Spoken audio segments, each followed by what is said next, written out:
अल्हम्दुलिल्लाह नहमदुहु व नस्तईनुहु व नस्तगफिरुहु व नु'मिनु बिही व नतवक्कलु अलैहि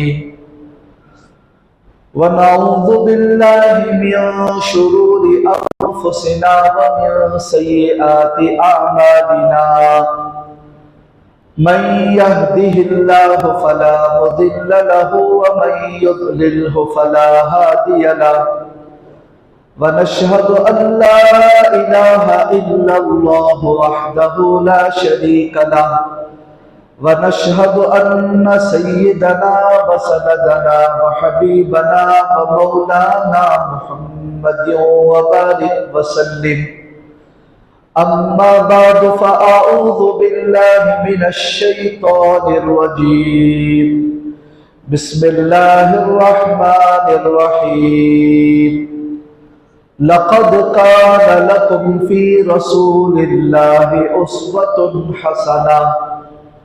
क़ाल रसूलुल्लाहि सल्लल्लाहु अलैहि वसल्लम तरक्तु फ़ीकुम अमरैन लन तज़िल्लू मा तमस्सक्तुम बिहिमा किताबुल्लाहि व सुन्नतु रसूलिल्लाह औ कमा क़ाल अलैहि स्सलातु वस्सलाम।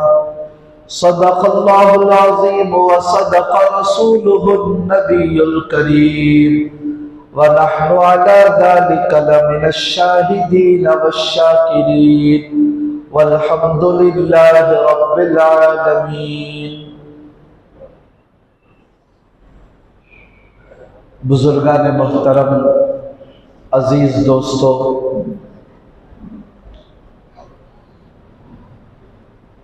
चांद की तारीख के एतबार से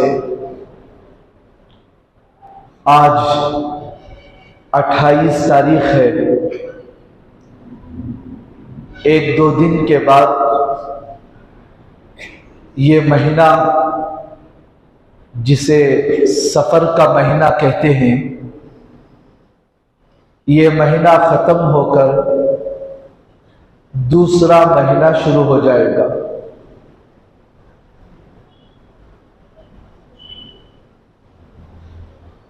दुनिया के अंदर हम जो हालात देख रहे हैं, उन हालात से अंदाजा यही होता है कि हम बहुत तेजी के साथ क़यामत के करीब होते जा रहे हैं। रसूलुल्लाह सल्लल्लाहु अलैहि वसल्लम ने क़यामत की जितनी अलामतें बताई हैं, उनमें से बहुत सारी अलामतें हमारी आंखों को हूबहू नजर आती हुई दिखाई दे रही है। आज से 1400 साल पहले आप अलैहिस्सलातु वस्सलाम ने जो बताया था, वो आजकल साफ नजर आ रहा है। तो उन्हीं अलामतों में से एक अलामत अल्लाह के नबी ने यह भी बताया था कि क़यामत के करीब वक्त से बरकत निकल जाएगी और क़यामत के करीब लोग ऐसा महसूस करेंगे कि साल महीनों की तरह गुजर रहे हैं, महीने दिनों की तरह गुजर जाएंगे और दिन घंटों की तरह गुजर जाएंगे। और यह हमें साफ दिखाई दे रहा है। अभी एक महीना शुरू हुआ, देखते देखते वो महीना खत्म भी हो गया।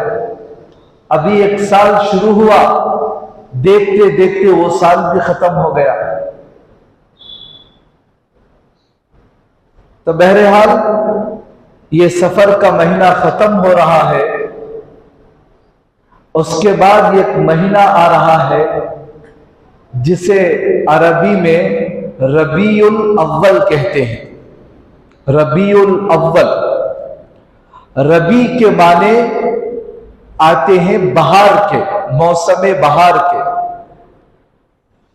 जैसे दुनिया में मौसम बहार आता है तो दरख्तों पर पत्ते आ जाते हैं, सारे दरख्त हरियाली से भर जाते हैं, परिंदों की चहचहाट होती है और एक खुशनुमा मंजर, जहां कहीं भी जरा आबादी से बाहर निकल जाए हर तरफ हरियाली हरियाली, एक बड़ा खुशनुमा मंजर बहार के मौसम में होता है।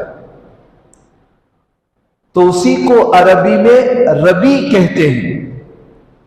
और ये जो रबीउल अव्वल का महीना है, आज से तकरीबन 1400 साल पहले जब दुनिया के अंदर आया था,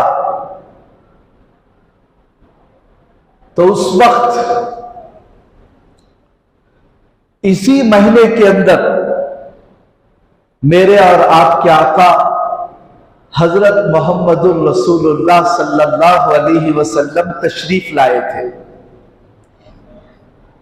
और आप अलैहिस्सलातु वस्सलाम के तशरीफ लाने के बाद,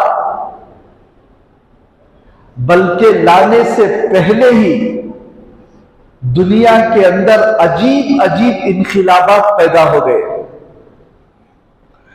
हम लोग रबीउल अव्वल के महीने में आम तौर पर हुजूर सल्लल्लाहु अलैहि वसल्लम की कुछ कुछ वाक़ियात को सुन लेते हैं और उनको भूल भी जाते हैं। इसलिए इस मर्तबा मेरे दिल में ख्याल हुआ कि आप अलैहिस्सलातु वस्सलाम की सीरत को मुकम्मल पैदा होने से लेकर आपकी वफात तक बयान किया जाए, क्योंकि कुरान मजीद में अल्लाह ने फरमाया, लक़द कान लकुम फी रसूलिल्लाहि उस्वतुन हसना। ऐ लोगों, तुम्हारे लिए सबसे बेहतरीन, सबसे बेस्ट आइडियल अगर कोई है तो वो नबी की जात है। और जब तक नमूना, जब तक मॉडल हमारे सामने नहीं आता, असल चीज को आदमी नहीं खरीदता।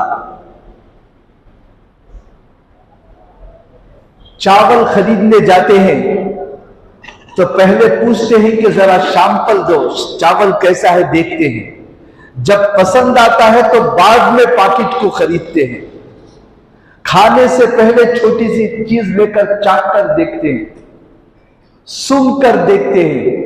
कपड़ा लेने से पहले सिर्फ शोकेस में रखा है तो ऐसे ही नहीं लेते, मॉडल देखते हैं, मॉडल क्या है।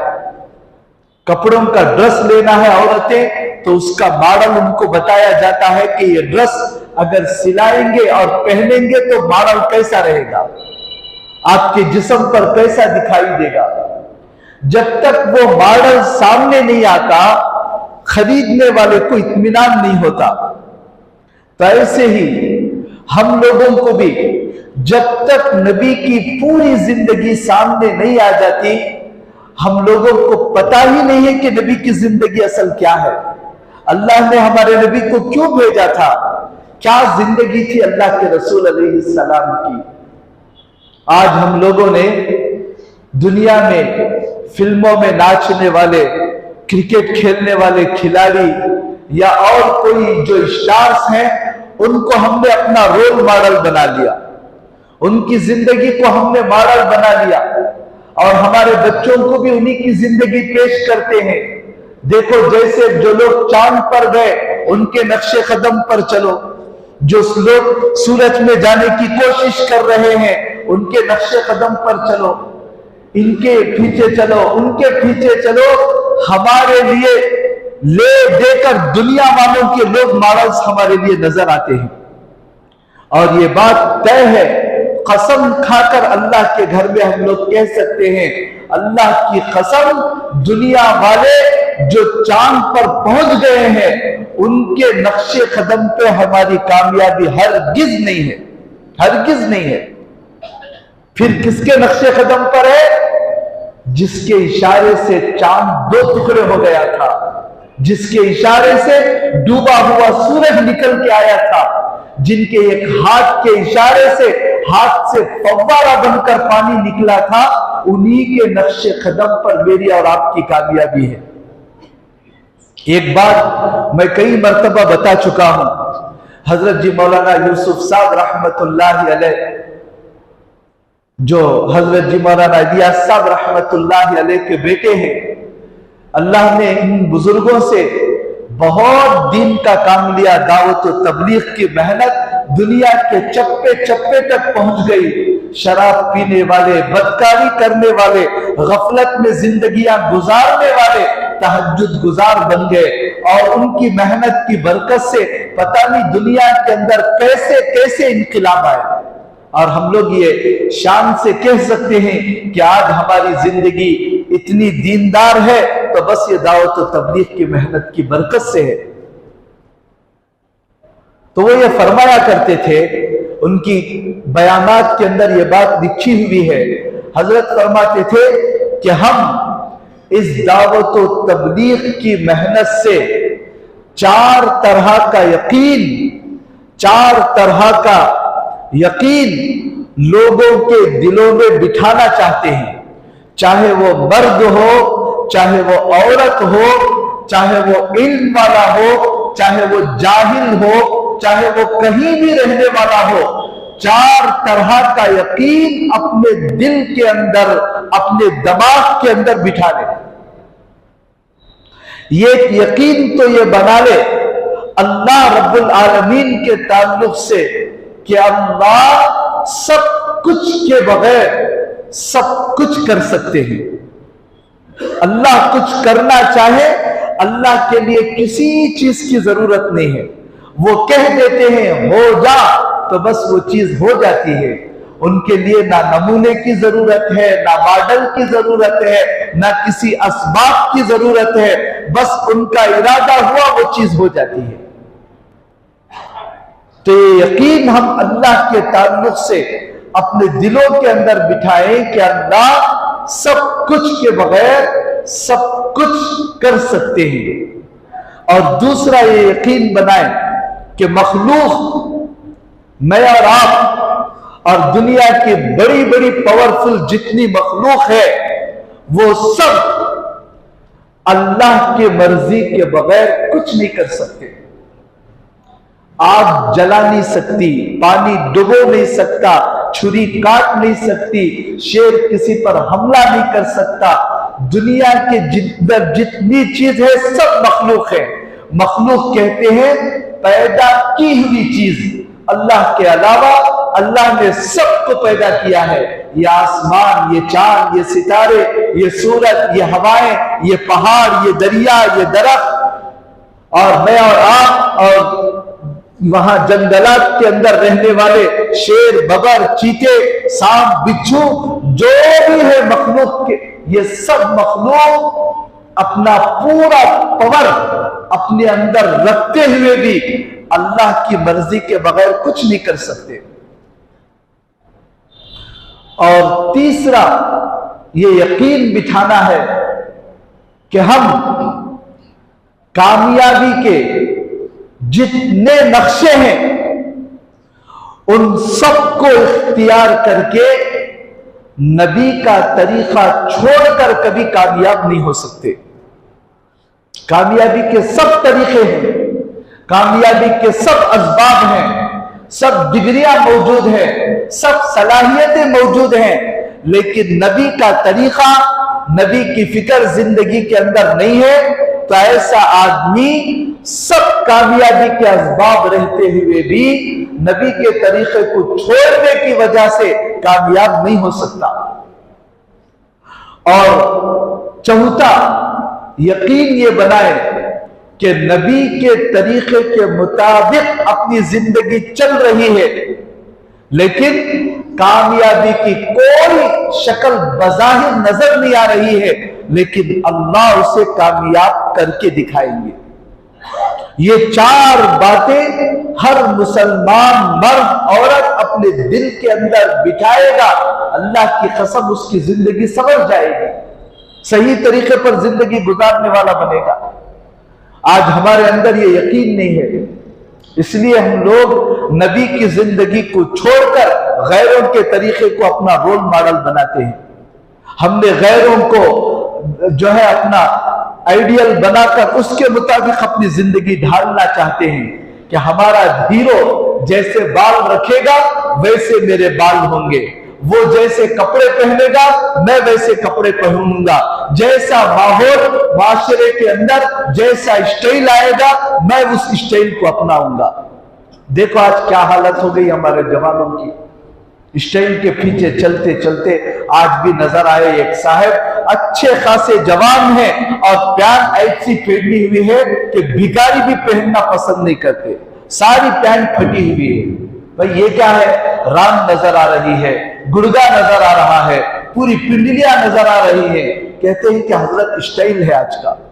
पैंट कितना है? 1500 रुपये, और रान दिखा रहा है जो बिल्कुल एक दूसरे मर्द को दिखाना हराम है, सटर का हिस्सा है, और लोगों ने उसे फैशन बना दिया।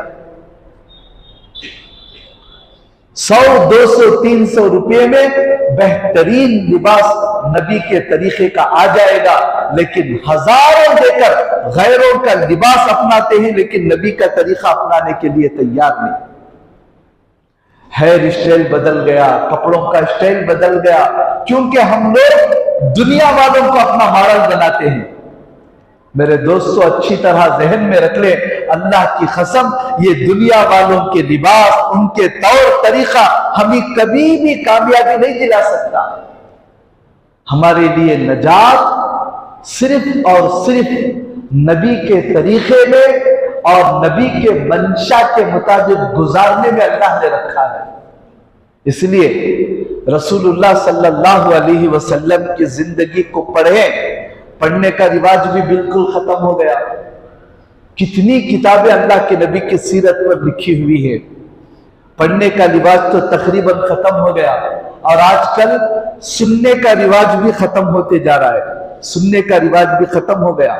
सुनने से भी बेजार, बाकायदा लोग कहते हैं कि बयान मुख्तसर करो, बस लास्ट में आएंगे और सबसे पहले निकल जाएंगे। देख ले कितना मजमा बैठा हुआ है, अब आने वाला कितना मजमा है। 10% सुनने वाला, 90% ऐसा मजमा जो सुनना नहीं चाहता, बस फर्ज अदा करके जाना चाहता है। अब वो कहां सुनेंगे? कभी इज्तिमात हो तो उसमें भी नहीं जाएंगे, जहां दीन की बात हो रही है उसको भी नहीं सुनेंगे, जुमा में बयान होता है उसको भी नहीं सुनेंगे। तो फिर जिंदगी में मालूम कैसे होगा कि दीन क्या है, क्या जिंदगी गुजारने का तरीका है? इसलिए जितने हजरात हैं बस उन्हीं से दरखास्त कर सकते हैं। हमारे हाथ में है कोशिश करना, बस बाकी अल्लाह की मर्जी।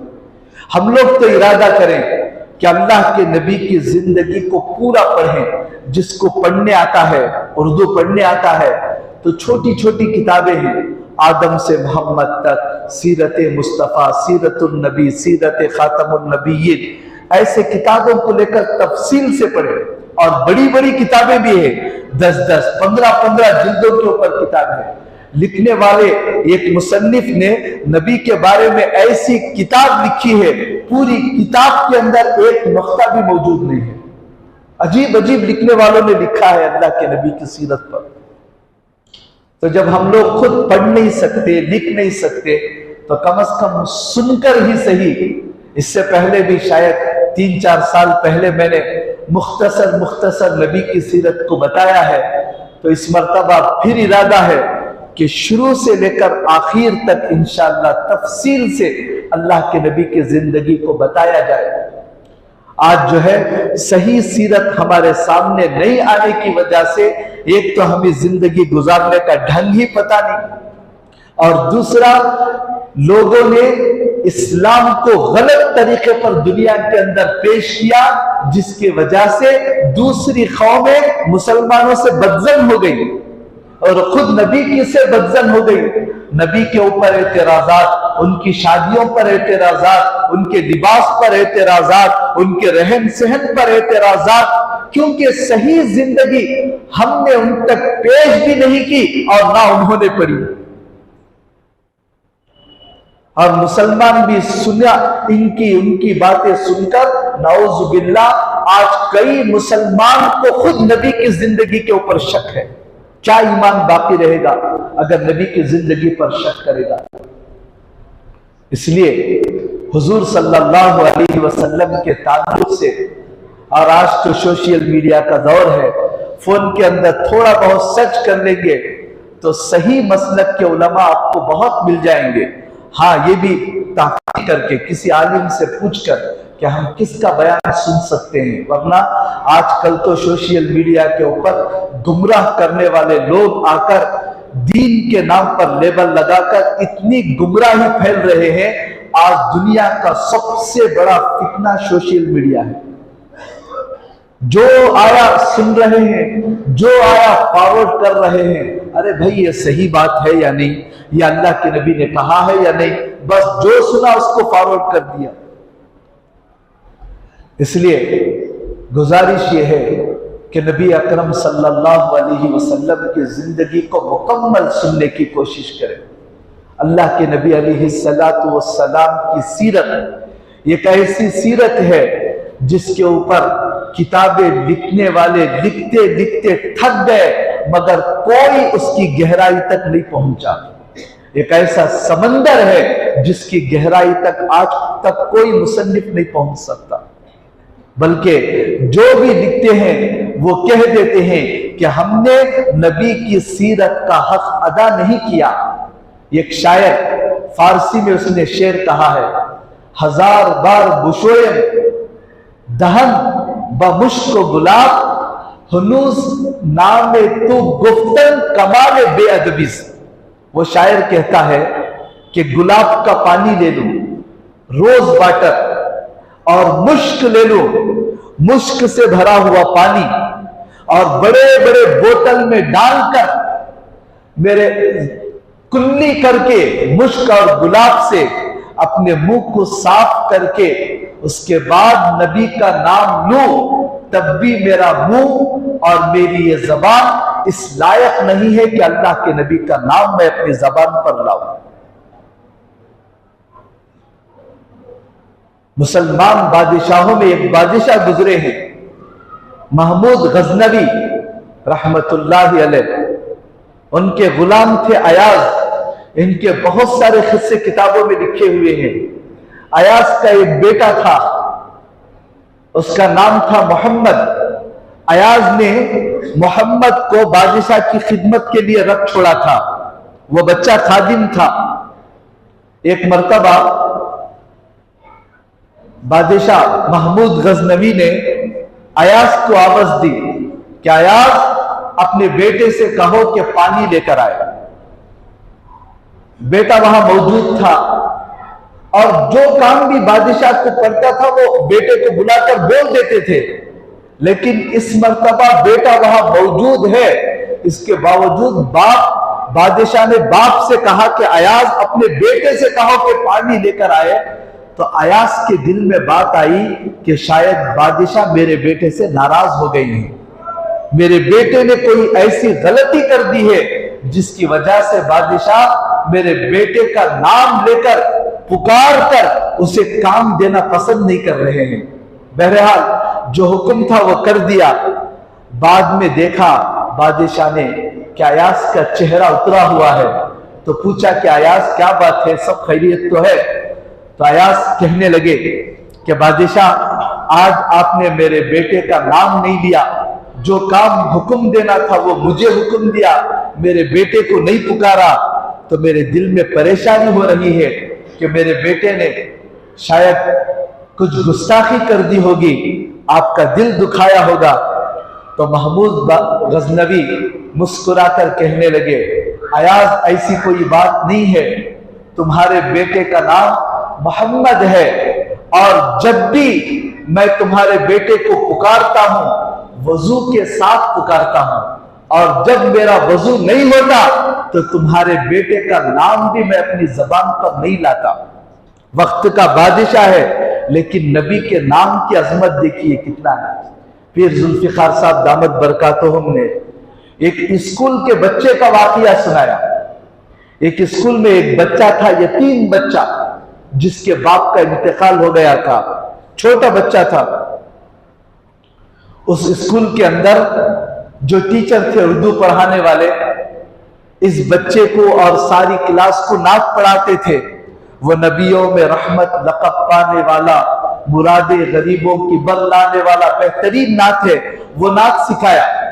तो ये जो यतीम बच्चा था वो उस्ताद की आवाज को कैच कर लिया, बेहतरीन आवाज में पढ़ता था। तो स्कूल का जब सालाना प्रोग्राम होता है तो नात पढ़ने के लिए इस बच्चे का इंतखाब किया उस्ताद ने, और जाने से पहले खूब प्रैक्टिस कराई। और जाने से पहले बच्चे को खड़ा कर उस्ताद ने सुना, एक मर्तबा मुझे सुनाओ। तो वो बच्चा पढ़ने लगा, वो नबियों में रहमत लक़ब पाने वाले, मुरादे गरीबों की बर लाने वाले। हालांकि लिखा हुआ था लक़ब पाने वाला, और ये बच्चा कहने लगा वाले। तो उस्ताद ने कहा कि ऐसा नहीं, जैसा शायर ने लिखा है वैसा ही पढ़ो। बच्चे ने कहा ठीक है। अब स्टेज पर आया और सब मजमा मौजूद है, जो खुसूसी मेहमान थे वो भी आए थे। तो वहां जाकर बच्चे ने फिर वही गलती की। वो नबियों में रहमत लक़ब पाने वाले, नात तो हो गई, उस्ताद को बहुत शर्मिंदगी हुई। तो जो मेहमान थे वो नात खत्म होती है, माइक लेकर वहां से ऐलान किया कैसी स्कूल है, कैसे टीचर हैं, इतना बड़ा प्रोग्राम है, कम से कम बच्चे को प्रोग्राम में आने से पहले सुनना चाहिए, प्रैक्टिस कराना चाहिए। शायर ने क्या लिखा है, बच्चे ने क्या पढ़ दिया, उस्ताद को इतना भी ध्यान नहीं है, कैसे उस्ताद है लापरवाह। सब मजमे के सामने डांटा। तो ये जो उस्ताद थे वो बहुत शर्मिंदा हो गए। सालाना प्रोग्राम था, छुट्टियां हो गई। दूसरे साल फिर पहले दिन आए स्कूल में बच्चे, तो अभी क्लासेस नहीं चल रहे थे। तो हेडमास्टर ने कहा कि भाई फुला क्लास टीचर नहीं आए हैं, तुम जाकर उस क्लास को जरा संभाल लो, आज तो पहला दिन है, कुछ बातें करते रहो, बाद में इंटरवल हो जाएगा और इंटरवल के बाद थोड़ी देर बच्चों को खेलने के लिए छोड़ देंगे, फिर क्लास ले लेना। अब वो उस्ताद आए उस क्लास के अंदर वो यतीम बच्चा भी मौजूद था। उस्ताद थोड़ी देर इधर उधर की बातें करते हैं, इंटरवल का टाइम बिल्कुल करीब है, 10-15 मिनट इधर उधर की बातें कर कर छोटे छोटे सवालात बच्चों से कर रहे थे। तो दरमियान में उस बच्चे को खड़ा किया, यतीम बच्चे को खड़ा करके पूछा कि बेटा ये बताओ हमारे नबी का नाम क्या है। तो वो बच्चा खामोश हो गया। उस्ताद को गुस्सा आया, नबी का नाम मालूम नहीं है। तो बच्चे ने सर हिलाया, हाँ मालूम है। तो उस्ताद ने कहा बोलो, तो खामोश। एक से 2-3 दफा पूछा नाम मालूम है कि नहीं, तो सर से कह रहा है कि हाँ मालूम है, बोलो, तो खामोश हो जाता है। अब उस्ताद को बड़ा गुस्सा आया और डंडा लेकर आया, अगर नहीं बोलोगे तो मार पड़ेंगे।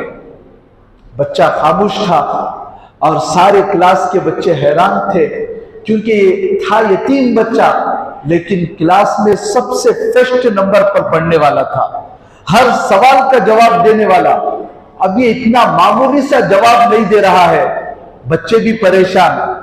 उस्ताद को गुस्सा आया, कहा कि गुज़िश्ता साल भी प्रोग्राम के वक्त में तूने मुझे जलील कर दिया, वहां भी मेरी बात नहीं माना, और आज इतनी मर्तबा पूछ रहा हूं जब भी नबी का नाम बताने के लिए तैयार नहीं। उस्ताद लकड़ी लेकर खुद पिटाई की तो बहुत रोना आ गया, रोने लगा। उसके दोस्तों को भी बड़ा रहम आया कि ये बेचारा कभी मार नहीं खाने वाला, आज मार खा गया। इतने में इंटरवल हुई तो वो उस्ताद कहकर गया, इंटरवल के बाद फिर आऊंगा, अगर सवाल का जवाब नहीं दिया खूब पीटूंगा। तो उसके दोस्त आए और आकर कहा कि तुम्हें नबी का नाम मालूम नहीं है। उसके दोस्तों से भी कहा कि मालूम है, जब मालूम है तो बता दो, तुम इतनी शरारत क्यों करते हो। वो रोता हुआ क्लास के बाहर गया, वॉशरूम में गया, वहां जरूरत से फारिग होकर वजू वगैरह सब करके आया। इंटरवल के बाद उस्ताद आए और आकर उस बच्चे को खड़ा किया, पूछा कि नबी का नाम मालूम है? कहा कि हाँ मालूम है, बताओ। तो फौरन कहा हजरत मोहम्मद सल्लल्लाहु अलैहि वसल्लम। तो उस्ताद को ताज्जुब हुआ, जब से इतनी मर्तबा पूछ रहा हूं, जवाब देने के लिए तैयार नहीं, अब जवाब दे दिया। कोई ना कोई बात है जो ये छुपा रहा है। उस्ताद गए, खरीब सीने से लगाया, प्यार मोहब्बत से बात की। जब उस्ताद की मोहब्बत देखी तो उस बच्चे को रोना आ गया। उस्ताद ने पूछा कि बेटा असल बात क्या है बताओ। तो वो बच्चा कहने लगा, मेरे अब्बा का इंतकाल हो गया, मेरे अब्बा ने मेरे लिए कोई बड़ी बड़ी बिल्डिंगें और बड़ी बड़ी दौलत नहीं दी, हम गरीब घराने के लोग हैं, बस मेरे बाप ने मेरी तरबियत की और 2 नसीहतें की थी कि बेटा जिंदगी में 2 नसीहतों पर अमल करना। एक, कभी भी नबी का नाम बेअदबी से मत लेना और बगैर वजू के नबी का नाम मत लेना। तो जिस वक्त आप मुझे क्लास में नाम पूछ रहे थे उस वक्त मेरा वजू नहीं था, आप लकड़ी से मार रहे थे। वो बच्चा कहने लगा, अगर आप मारते मारते मेरे जिस्म के हड्डियां तोड़ देते, मैं बगैर वजू के अल्लाह के नबी का नाम नहीं लेता था। और अब इंटरवल के बाद मैं वजू करके आया हूं और अब बता दिया बावजू। देखो नबी के चाहने वाले, नबी के आशिकीन कैसे कैसे दुनिया के अंदर पाए जाते हैं। एक तो उन लोगों की जिंदगियों को देखें और एक हमारी जिंदगी को देखें कि हमारी जिंदगी कैसे गुजर रही है। तो इसके लिए मेरे दोस्तों और अजीज बुजुर्गों, हम सब इरादा करें, ये रबीउल अव्वल का महीना आ रहा है, तो उससे पहले ही हम लोग नबी की सीरत को मुकम्मल सुने, मुकम्मल पढ़ें और दूसरों तक अल्लाह के नबी को पैगाम सुनाएं कि आपका बचपना कैसा था, पैदाइश कैसा हुई, किसने पाला, किसने बड़ा किया, शादी कैसे हुई, बच्चे कैसे हुए, बीवियों के साथ क्या बर्ताव था, बच्चों की तरबियत कैसी थी, अपनों के साथ क्या था, गैरों के साथ क्या था, दुश्मनों के साथ क्या बर्ताव था, क्यों जंगें लड़ी गई, क्यों मक्के को छोड़ना पड़ा। ये सारे वाकयात, ये सारी सीरत ऐसी है जिसको सामने रखेंगे, अल्लाह की कसम हमारी बिगड़ी हुई हालात अब दुरुस्त हो जाएंगे। अल्लाह के रसूल ने फरमाया, तरक्तु फीकुम अमरैन लन तज़िल्लु मा तमस्सक्तुम बिहिमा। ऐ लोगों, मैं तुम्हारे दरमियान 2 चीजें छोड़कर जा रहा हूं, इनको मजबूती से थाम लो, कभी गुमराह नहीं होगे। एक अल्लाह की किताब, दूसरा रसूलुल्लाह सल्लल्लाहु अलैहि वसल्लम की सुन्नत, रसूलुल्लाह सल्लल्लाहु अलैहि वसल्लम का तरीका। अब हमें कैसे पता चलेगा रसूलुल्लाह का तरीका क्या है? सुनने से पता चलेगा, पढ़ने से पता चलेगा। इसलिए नबी की सीरत को शुरू से लेकर आखिर तक सुनने की कोशिश करेंगे ना इंशाअल्लाह। तो आज जो है जुमा में बस मैं मुख्तसर चंद बातें बता देता हूं, अगले जुमा से इंशाअल्लाह नबी की मुकम्मल सीरत शुरू होगी। हमारे नबी अलैहिस्सलातु वस्सलाम दुनिया में जब आए तो ये अल्लाह की आदत है, अल्लाह रब्बुल आलमीन अपने बंदों की हिदायत के लिए ये के बाद दीगर पैगंबरों को भेजता था और पैगंबर आते लोगों को सही तरीका बताते। जब पैगंबर खत्म हो जाते लोग फिर गुमराही की तरफ जाते। तो ये सिलसिला हजरत आदम से शुरू हुआ, हजरत ईसा अलैहिस्सलाम पर रुका, हजरत ईसा अलैहिस्सलाम से लेकर मेरे और आपके आका हजरत मोहम्मदुर रसूलुल्लाह सल्लल्लाहु अलैहि वसल्लम तक 600 साल का जमाना है।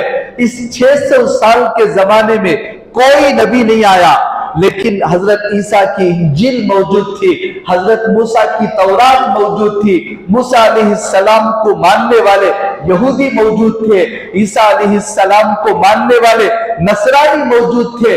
लेकिन उन लोगों ने, उनके उलमा ने उस किताबों के अंदर ऐसी तहरीफ की कि सही तौरात और इंजील उस वक्त तकरीबन खत्म होती जा रही थी।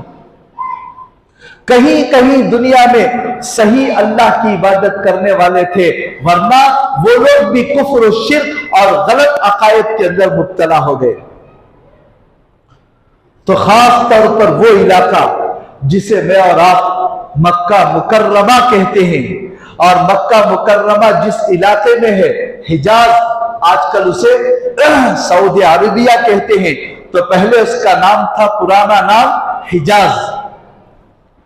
तो उस इलाके के अंदर लोगों की ऐसी हालत थी, हजरत इब्राहिम जब ठीक थे, हजरत इस्माइल अलैहिस्सलाम उनको संभालते थे, तो हजरत इब्राहिम और हजरत इस्माइल और हमारे नबी के दरमियान तकरीबन 2500 साल का जमाना है, 2500 साल। तो ये 2500 साल के जमाने में सही दीन को छोड़कर काबे के अतराफ 360 बुत रखकर बुतों की लोग पूजा करते थे।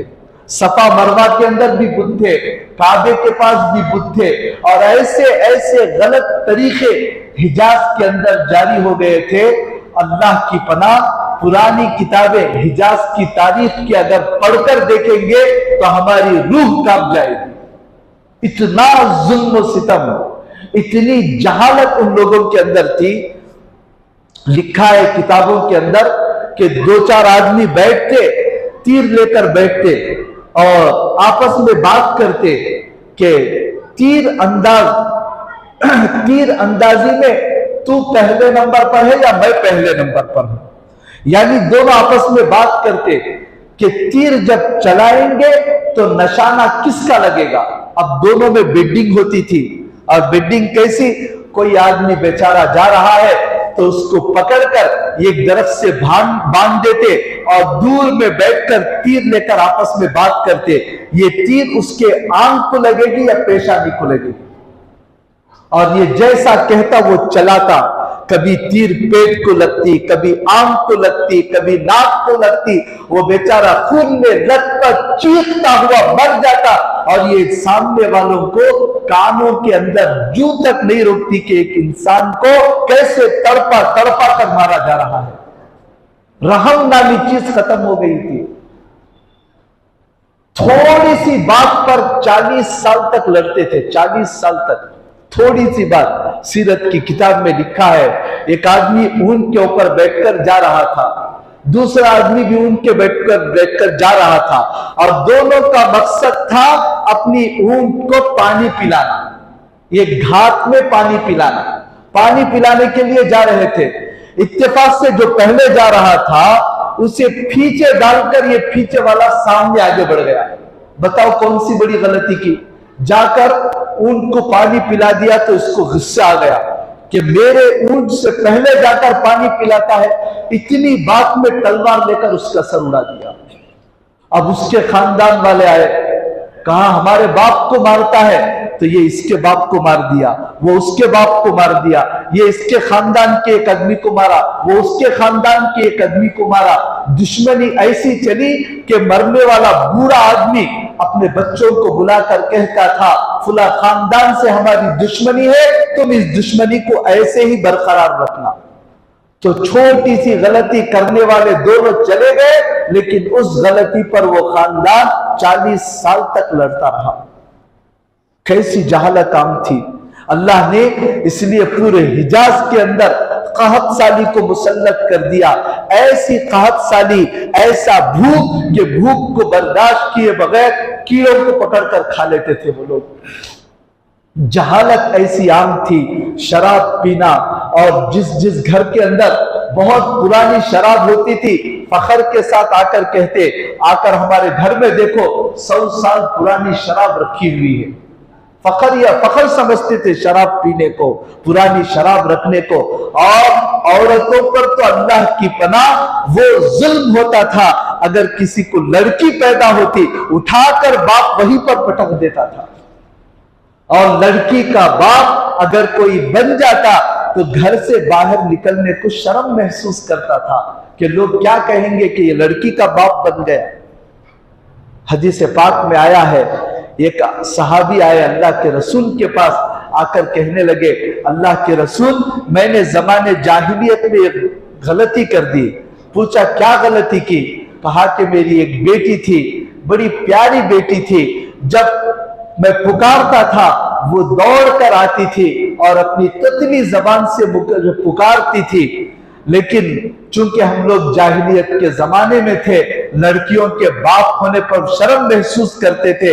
एक दिन मैं उस बच्ची को लेकर गया और खरीद के ये कुएं के अंदर डालकर ऊपर से मिट्टी डाल दिया, तो वो बच्ची कुएं के अंदर से चीख रही थी। उसके आखिरी अल्फाज थे, या अबता, या अबता, ऐ मेरे अब्बा जान, ऐ मेरे अब्बा जान। लेकिन मैं उस बच्ची को कुएं के अंदर डालकर जिंदा दफन करके आ गया। अल्लाह के रसूल सल्लल्लाहु अलैहि वसल्लम ज़ारो कतार रोने लगे। दूसरे सहाबी वहां बैठे थे, उन्होंने उनको डांटा कि तुमने अल्लाह के नबी के दिल को ठेस पहुंचाई। तो अल्लाह के रसूल ने उन्हें मना किया, उसको छोड़ दो, वो तो अपना दुखड़ा बयान कर रहा है। फिर उस सहाबी को बुलाया, कहा कि तुम्हारा किस्सा एक और मर्तबा सुनाओ। वो एक और मर्तबा सुनाया तो सीरत की किताबों में लिखा है, अल्लाह के नबी इतना रोए कि आपकी दाढ़ी भीग गई। कहा कि कैसे सख्त दिल लोग तुम लोग हुआ करते थे। ऐसे सख्त दिलों को अल्लाह के रसूल ने ऐसा तब्दील किया कि यही वो सहाबा की जमात ऐसा बनी कि मरने से पहले पानी तक पीने के लिए तैयार नहीं।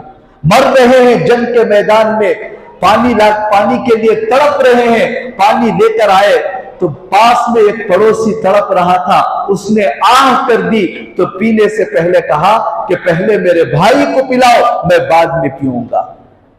वहां गए तो वो पानी के लिए तड़प रहे हैं, लेकिन देखा कि उनके बाजू वाले साहब को पानी की जरूरत है। उन्होंने कहा कि पहले उनको पिलाओ, बाद में मैं पीऊंगा।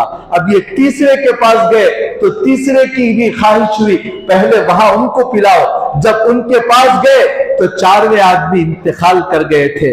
जब तीसरे के पास आए उनका भी इंतकाल हो गया, दूसरे के पास आए उनका भी इंतकाल हो गया। अपने खास चचेरे भाई जो पहले तड़प रहे थे पानी के लिए, उनके पास आए तो उनका भी इंतकाल हो गया।